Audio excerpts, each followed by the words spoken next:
Welcome back to Game Geeks. I'm your host, Kurt Weigel. Today's episode, DawnForge, Crucible of Legend.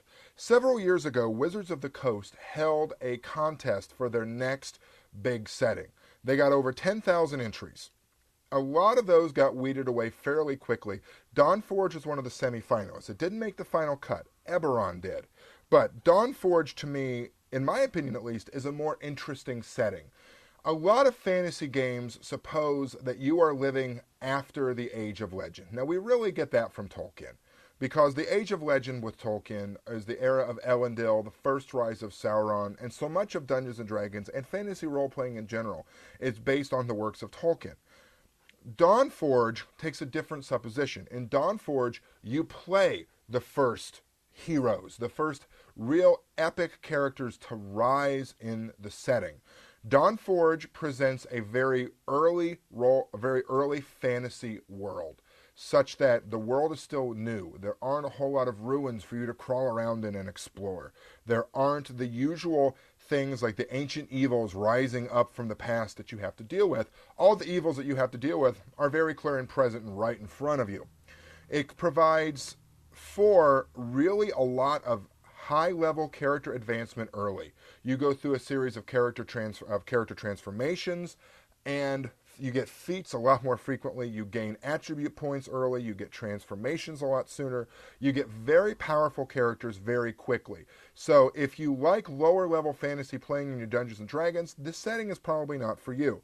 Magic runs a lot more freely. In fact, because it flows in the land so much more so than in other settings, it actually pools and collects into areas that if you're a properly attuned wizard or acolyte or devotee of the immortal beings that you can use. Oh, that brings me to another point. There really aren't any gods in this setting yet.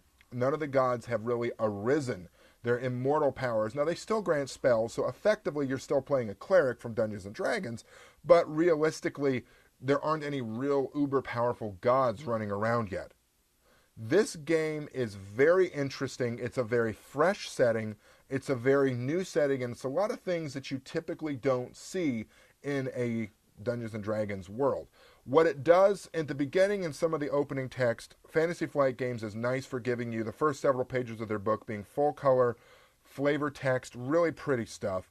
What it supposes for you is it sort of gives you a view from the future. That is, this is how it happened. And a lot of people have said that, well, they predetermine what's going to happen in their world. Why should we play in it?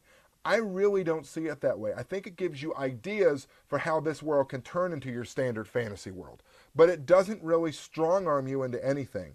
The other thing you should realize is if you ever get a look at the map of this world, take a look at the scale. It's huge. Everything about this game is writ large. The continents are huge, the distances.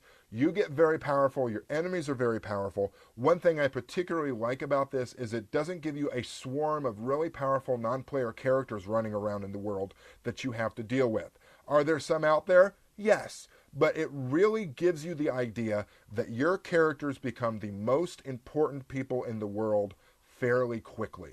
I like that. I like fantasy games where you don't have to constantly be overshadowed by a lot of the predetermined non-player characters in the world. If you want a different sort of fantasy game, well, not really different because it's still very Tolkien-esque, but how about a higher-powered fantasy game that gives you a different point of view on the fantasy world? That's probably a better way to say it. DawnForge is likely the book for you. You can get this from a variety of online vendors. Every now and then, the webpage, the company's webpage, fantasyflightgames.com, runs its own pretty good sale on these books and their supplements. I recommend getting it if you're looking for something just a little bit different and more flavorful in your Dungeons & Dragons world. If you have any questions, comments, or things you'd like to see us review, please feel free to contact us at knweigel@yahoo.com. For Game Geeks, I'm your host, Kurt Weigel. Good night and good gaming. What was it?